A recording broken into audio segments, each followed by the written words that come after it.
राधे राधे, जय माता की भक्तों। आप सभी का स्वागत करती हूँ स्पिरिचुअल ज्ञान साधना में और आप सभी से अनुरोध करती हूँ कि स्पिरिचुअल ज्ञान साधना को सब्सक्राइब कर लीजिए और बेल आइकन को प्रेस कर दीजिए ताकि आपको नई नई वीडियोस का नोटिफिकेशन मिलता रहे। जय श्री हरि, जय माता की। राधे राधे भक्तों, कैसे हैं आप सभी लोग? आशा करते हैं सभी लोग बहुत अच्छे होंगे।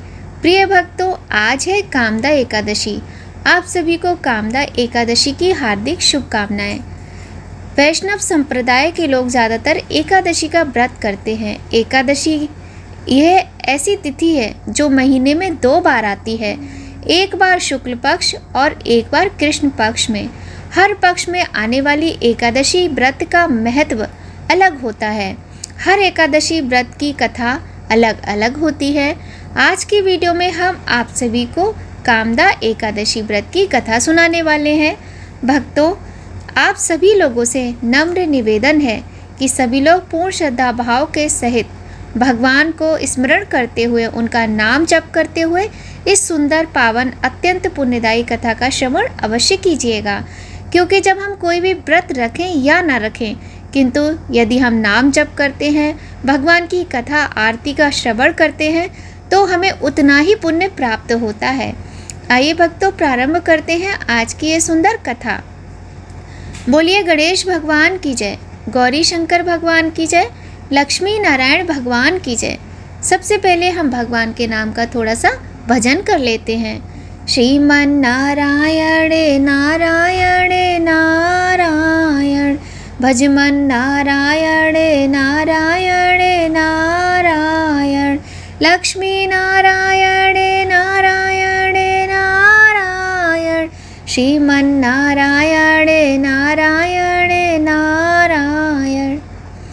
एक बार धर्मराज युधिष्ठिर भगवान श्री कृष्ण से एकादशी व्रत के महात्म्य के विषय में विस्तार से चर्चा कर रहे थे। युधिष्ठिर ने भगवान श्री कृष्ण से अब तक चैत्र माह के कृष्ण पक्ष में आने वाली पापमोचनी एकादशी के व्रत के विषय में जान लिया था और अभी उनका हृदय चैत्र माह के शुक्ल पक्ष में आने वाली एकादशी के विषय में जानने को उत्साहित था। वह भगवान श्री कृष्ण से कहने लगे। युधिष्ठिर ने कहा, हे केशव, आपके सम्मुख से पाप मोचनी एकादशी के विषय में विस्तार से जानने के बाद मेरा मन अब चैत्र माह के शुक्ल पक्ष को आने वाली एकादशी के विषय में विस्तार से जानने को व्याकुल हो रहा है। अतः हे कृपा सिंधु, आप मुझ भक्त पर कृपा करें और चैत्र शुक्ल पक्ष को आने वाली एकादशी का क्या नाम है, उसकी विधि एवं महात्म्य और इस एकादशी करने वाले को कौन सा पुण्यफल प्राप्त होता है, इसके विषय में मुझे विस्तार से कथा सुनाइए। श्री कृष्ण जी बोले, हे धर्मराज, चैत्र माह के शुक्ल पक्ष को आने वाली एकादशी को कामदा एकादशी के नाम से जाना जाता है। मैं आपकी उत्सुकता को भली भांति समझता हूँ। सुनिए, एक समय पर राजा दिलीप ने भी यही प्रश्न महर्षि वशिष्ठ को किया था। इसके उत्तर में महर्षि वशिष्ठ ने जो कथा सुनाई, वही कथा मैं सुनाता हूँ। एक समय की बात है, प्राचीन काल में भोगीपुर नामक एक नगर हुआ करता था। इस नगर में अनेकों किन्नर, गंधर्व तथा अप्सराएं वास किया करते थे। उन्हीं में से एक स्थान पर ललिता और ललित नामक गंधर्व अपने विशाल भवन में निवास किया करते थे। इन दंपति में अपार स्नेह और प्रेम था। कभी कभी इनका स्नेह अपनी पराकाष्ठा लांघ जाता था। जब वो एक दूसरे से अलग होकर कहीं चले जाते थे, वो एक दूसरे के बिना व्याकुल हो जाया करते थे। उस समय भोगीपुर में पुंडलिक नामक एक पराक्रमी राजा का शासन हुआ करता था और ललित राजा के दरबार में उपस्थित प्रमुख गंधर्वों में से एक था। वो राजा को अपना संगीत और गान सुनाकर उनका मनोरंजन किया करते थे। एक समय की बात है, राजा के दरबार में सभी गंधर्व राजा के मनोरंजन हेतु गान प्रस्तुत कर रहे थे और ललित भी राजा को गान सुना रहा था। तभी ललित को अपनी भार्या ललिता का स्मरण हुआ और वो गाना गाते गाते विचलित होकर रुक गया। उसके सुर डगमगाने लगे और राजा भी एक पल चौंक उठे कि यह कैसा बेसुरा राग गाने लगा है। राजा के दरबार में उपस्थित कारकोट नामक सर्प ने ललित के मन के भाव को भांप लिया और उसने राजा से पदभंग होने का कारण बता दिया। कारण जानकर राजा पुंडलिक अत्यधिक क्रोधित हुए और उन्होंने स्पष्ट स्वरों में गंधर्व ललित को श्राप दे दिया।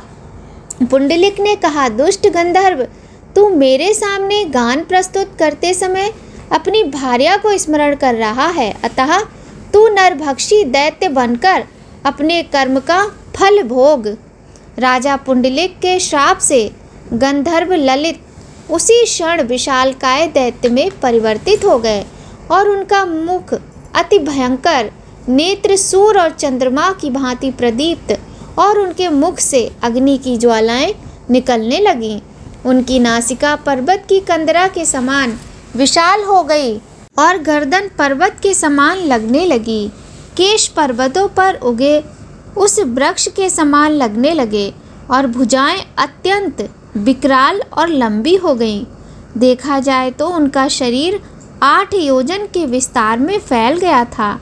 इस प्रकार दैत्य योनि में परिवर्तित होने पर उन्हें अपार कष्ट भुगतना पड़ रहा था।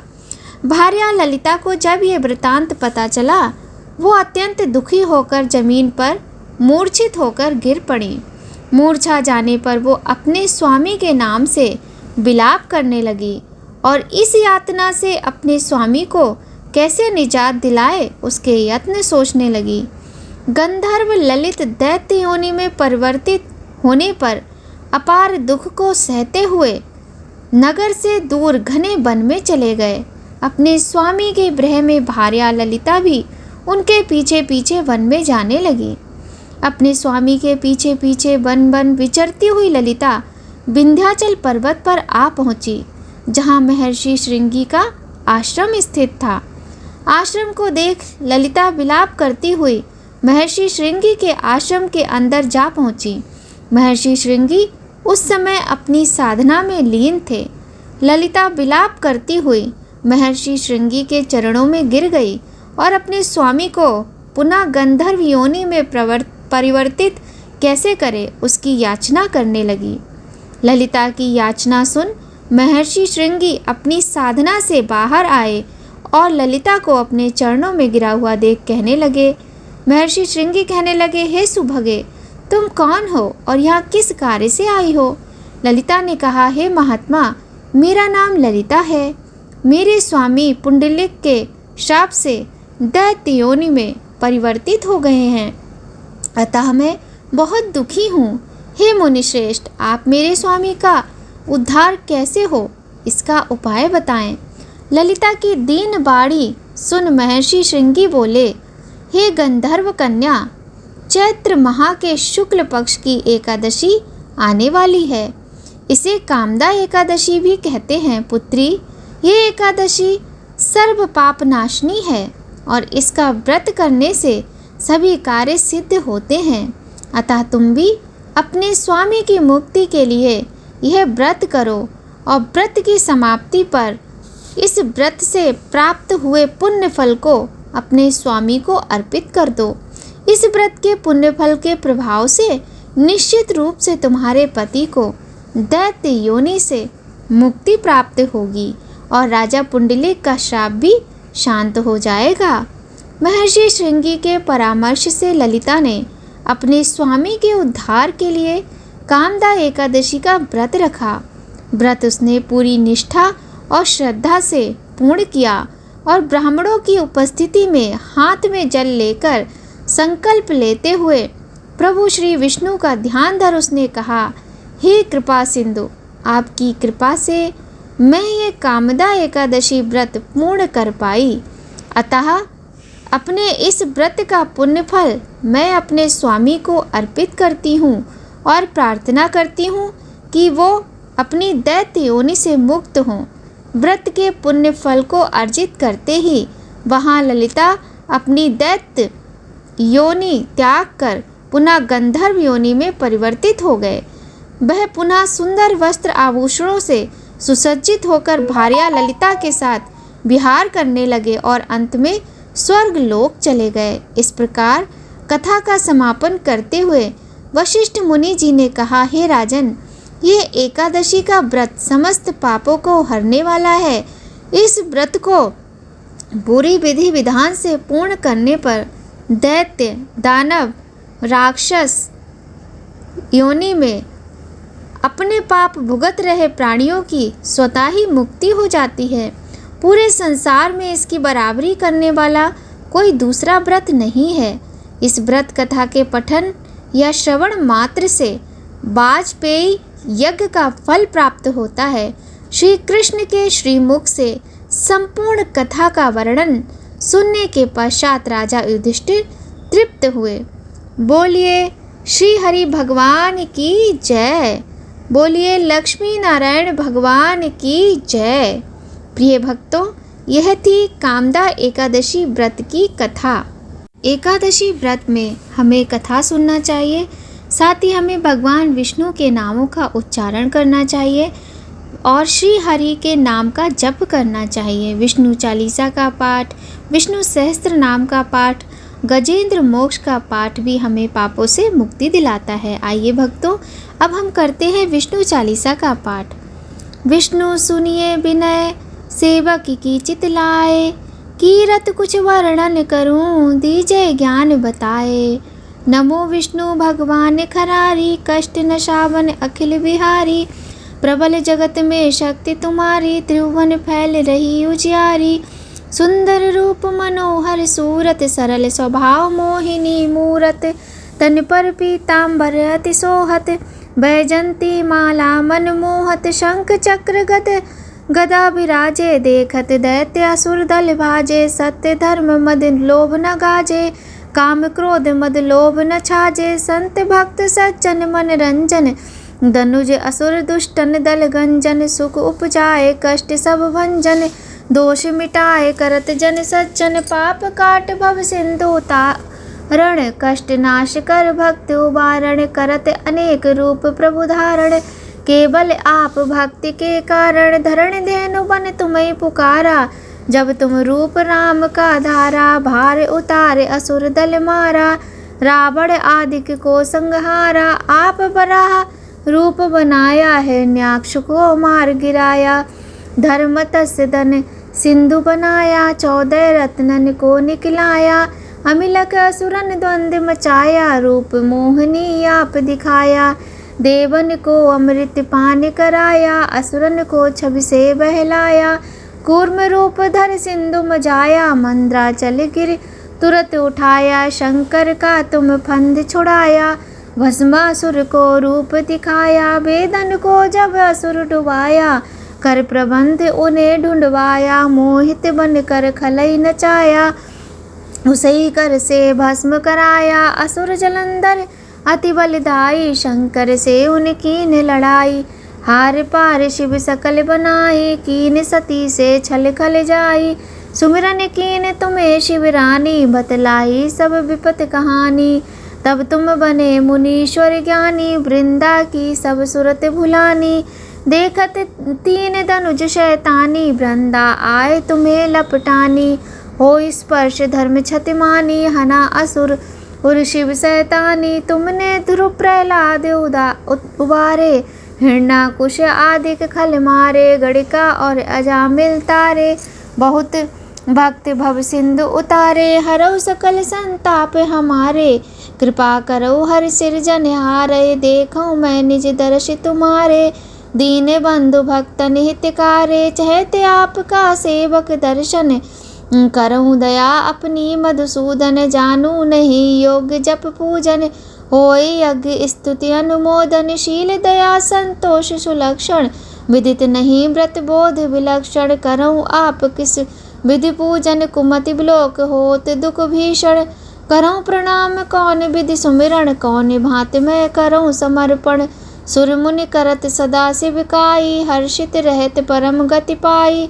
दीन दुखिन पर सदा सहाई, निज जन जान लेव अपनाई। पाप दोष संताप नशाओ, भव बंधन से मुक्ति कराओ। सुख संपत्ति दे सुख उपजाओ, निज चरणन का दास बनाओ। निगम सदा ये विनय सुनावे, पुरय सुनय जो जन सुख पावे। बोलिए भगवान श्री हरि नारायण की जय, बोलिए लक्ष्मी नारायण भगवान की जय। तो भक्तों, यहीं पर विष्णु चालीसा का पाठ संपूर्ण होता है। आइए अब हम सब मिलकर करते हैं एकादशी माता की आरती। एकादशी माता की आरती करने से हमें समस्त एकादशी व्रत का संपूर्ण फल प्राप्त होता है। अतः आप चाहें तो भगवान श्री हरि की दूसरी आरती का पाठ भी कर सकते हैं और चाहें तो एकादशी की आरती का पाठ भी कर सकते हैं। तो सबसे पहले गणेश जी का ध्यान करते हुए हम एकादशी माता की आरती करते हैं। जय एकादशी माता मैया, जय एकादशी माता। विष्णु पूजा व्रत को धारण कर, शक्ति मुक्ति पाता। ओम जय एकादशी माता। तेरे नाम गिनाऊं देवी, भक्ति प्रदान करनी मैया, भक्ति प्रदान करनी। गढ़ गौरव की देनी माता, शास्त्रों में वरनी। ओम जय एकादशी माता। मार्ग शीर्ष के कृष्ण पक्ष की उत्पन्ना, विश्वतारिणी जन्मी। शुक्ल पक्ष में हुई मोक्षदा, मुक्तिदाता बन आई। ओम जय एकादशी माता। पौषिक के कृष्ण पक्ष की सफला नामक है, शुक्ल पक्ष में होए पुत्रदा, आनंद अधिक रहे। ओम जय एकादशी माता।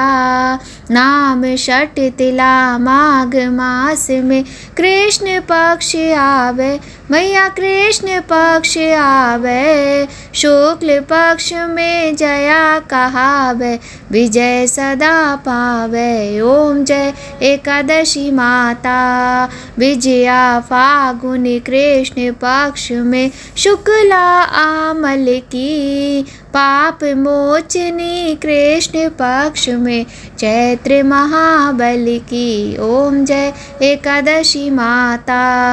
चैत्र शुक्ल में नाम कामदा, धन देने वाली मैया, धन देने वाली। नाम बरूथिनी कृष्ण पक्ष में वैशाख महावाली। ओम जय एकादशी माता। शुक्ल पक्ष में होए मोहिनी, अपराजेष्ठ कृष्ण पक्षी। नाम निर्जला सब सुख करनी, शुक्ल पक्ष रखी। ओम जय एकादशी माता। योगिनी नाम आषाढ़ में जानो, कृष्ण पक्ष करनी। देव शनि नाम कहायो, शुक्ल पक्ष धरनी। ओम जय एकादशी माता। कामिका श्रावण मास में आवे, कृष्ण पक्ष कहिए। श्रावण शुक्ला होए पवित्रा, आनंद से रहिए। ओम जय एकादशी माता। अजा भाद्रपद कृष्ण पक्ष की परिवर्तिनी शुक्ला। इंद्राश्विन कृष्ण पक्ष में व्रत से भव सागर निकला। ओम जय एकादशी माता। पापांकुशा है शुक्ल पक्ष में आप हरनहारी। रमा मास कार्तिक में आवे सुखदायक भारी। ओम जय एकादशी माता देवोत्थानी शुक्ल पक्ष की दुख नाशक मैया। पावन मास में करूं विनती पार करो नैया।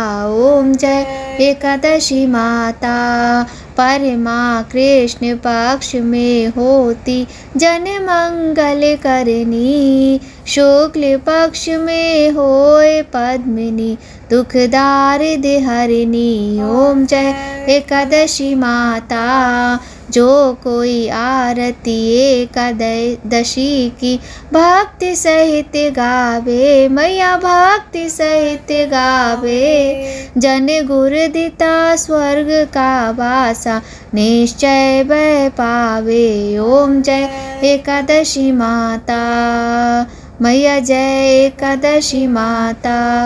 बोलिए एकादशी मैया की जय। बोलिए लक्ष्मी नारायण भगवान की जय। प्रिय भक्तों, आज की सुंदर वीडियो में हमने एकादशी व्रत की सुंदर कथा के साथ विष्णु चालीसा और एकादशी की आरती का सुंदर पाठ श्रवण किया। आज की वीडियो यदि आपको अच्छी लगी हो तो वीडियो को लाइक ज़रूर कीजिएगा, क्योंकि कोई भी कार्य करने के लिए मोटिवेशन बहुत आवश्यक है और आपकी एक लाइक से हमें बहुत अधिक प्रसन्नता मिलती है, मोटिवेशन मिलता है। तो भक्तों, आज की वीडियो में बस इतना ही। और हाँ, यदि आप चैनल पर पहली बार आए हैं तो चैनल को सब्सक्राइब करके बेल आइकन ज़रूर प्रेस कर दीजिएगा, ताकि आपको महत्वपूर्ण वीडियोस का नोटिफिकेशन सबसे पहले मिल जाए। तो भक्तों, आप सभी पर भगवान श्री हरि नारायण और माता लक्ष्मी की कृपा सदा बनी रहे, इसी कामना के साथ जय माता की। राधे राधे। जय श्री हरि।